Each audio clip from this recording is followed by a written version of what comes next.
राधा वल्लभ श्री हरिवंश। अगर आप हनुमान जी का चमत्कार सचमुच में अनुभव करना चाहते हैं, फिर साक्षात असली रूप में उनके दर्शन करना चाहते हैं कि वो कैसे दिखते हैं, उनकी भक्ति करना चाहते हैं, तो ये वीडियो आप सभी के लिए ही है। हनुमान जी को प्रसन्न करने के लिए, उनका दर्शन करने के लिए जो है श्री सीताराम जी की कृपा प्राप्ति बहुत ज़्यादा आवश्यक है। अगर श्री सीताराम जी ने कृपा कर दी तो भगवान हनुमान अवश्य ही प्रसन्न होते हैं और निश्चित ही वो दर्शन देते हैं। तो करना क्या चाहिए? देखिए, रामचरितमानस चौपाई में लिखा हुआ है, रामचरित सुनिबे को रसिया, यानी कि भगवान हनुमान को रामचरित अति अति प्रिय होता है। कहते हैं कि जहाँ भी रामचरितमानस का पाठ हो वहाँ हनुमान जी ना आए, ऐसा हो ही नहीं सकता है।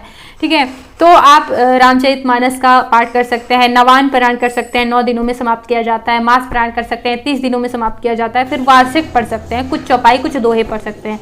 निश्चित ही किसी न किसी रूप में हनुमान जी अवश्य आते हैं। रही बात अनुभव की कि वो अनुभव कराएं, ठीक है, तो प्रार्थना करिए कि हनुमान जी मैं आपकी शरण में हूँ और मैं आपका भक्त हूँ, आप मुझे अपना अनुभव कराएं और साथ ही साथ जो है उन्हें प्रसन्न करने, किसी को भी खुश करने के लिए, जैसे कि अगर संसार से उदाहरण दिया जाए, पत्नी को खुश करना है तो उसको गिफ्ट लेके देना चाहिए, या फिर किसी को भी खुश करना है तो उसके पसंद का काम करना चाहिए। पति को खुश करना है तो उसके मनपसंद का भोजन बनाओ, माँ पापा को करना है तो अच्छे नंबर लाओ या फिर अच्छी नौकरी करो, उससे प्रसन्न हो। मतलब अपने अपने तरीके हैं कि हम किससे खुश होंगे। ठीक है, भगवान हनुमान को पसंद करने का तरीका है रामचरित्र सुनाना, उनको भाव ही यही रहना चाहिए। आप एक राम दरबार की फोटो लाएं, उसमें राम और सीता जी का जरूर हो चित्र, है ना, ऐसा नहीं है कि केवल हनुमान जी का हो, तो साथ में सभी का राम दरबार का चित्र हो, हनुमान जी भी बने हो, उनको ला करके चने गुड़ बस चढ़ाकर रोज जैसे पूजा करते हैं, चंदन अक्षत पुष्प इत्यादि धूप दीप और थोड़ा सा चना गुड़ चढ़ा दिया, बस आप रामचरितमानस का पाठ करिए। ठीक है, साथ ही साथ जो है कहा गया है यत्र यत्र रघुनाथ कीर्तनम, ऐसा करके एक श्लोक है, बड़ा श्लोक है,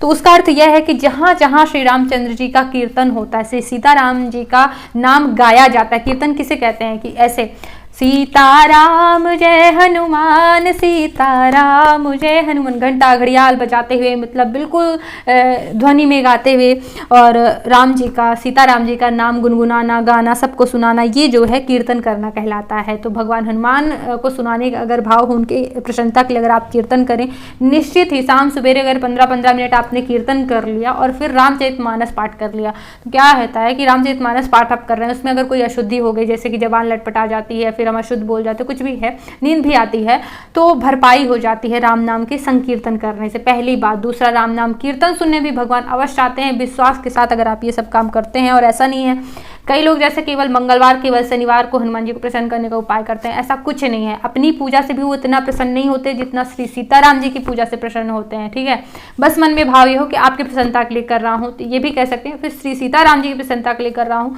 निश्चित ही जो है आप अगर कोई मनोकामना से करना चाहते हैं तो वो भी कर सकते हैं, वो भी पूरी होगी। और हनुमान जी के दर्शन करना है तो उसके लिए तो जो है केवल निस्वार्थ, बिना कामना के, ऐसा नहीं है कि आप एक ही चीज़ कर सकते हैं, या तो दर्शन कर लीजिए उनके साथ साथ उनकी भक्ति प्रेम जो होता है वो पा लीजिए, या फिर जो है आप मनोकामना पूरी करवा लीजिए। उनको शक्ति के रूप में देख रहे हैं तो फिर ये आपके ऊपर है। ठीक है, भगवान अगर चाहोगे तो भगवान के पास तो भंडारा है, हर चीज़ मिलेगी, हर चीज़। और अगर केवल अपनी एक ही कामना चाहोगे तो ठीक है, भगवान आपको अगर कहाँ राजा बनाना चाह रहे थे और आपने एक चपरासी की नौकरी मांग ली, आपने 10,000 की ही नौकरी मांग ली, कहाँ आपको 1 लाख की नौकरी देना चाहते थे सरकारी, तो आपने मांग करके जो है वो छोटा कर लिया। तो इसलिए भगवान पर छोड़ देना चाहिए। निष्काम भक्ति से ही केवल हनुमान जी प्रसन्न हो सकते हैं और श्री सीताराम जी को प्रसन्न करने के साथ साथ ही। ठीक है, साथ ही साथ ये भी है कि भगवान हनुमान के दर्शन करने की सामर्थ्य सब में नहीं है, बहुत महाबली है, वो बहुत बड़े हैं, मतलब इतनी शक्ति ऊर्जा भी आंखों में होनी चाहिए ना, क्योंकि उनके भाई भीम जी जो थे वो भी दर्शन नहीं कर पा रहे थे हनुमान जी के, क्योंकि एक बार भीम जी ने हनुमान जी से कहा कि आप हमें अपने दर्शन कराइए। वो लेटे हुए थे और उनकी पूंछ जो है फैली हुई थी, तो चूंकि किसी को लांघा नहीं जाता, लांघने से जो है पुण्य समाप्त होते हैं, तो किसी को, जानवर को भी नहीं लांघना चाहिए, किसी को भी नहीं लांघना चाहिए।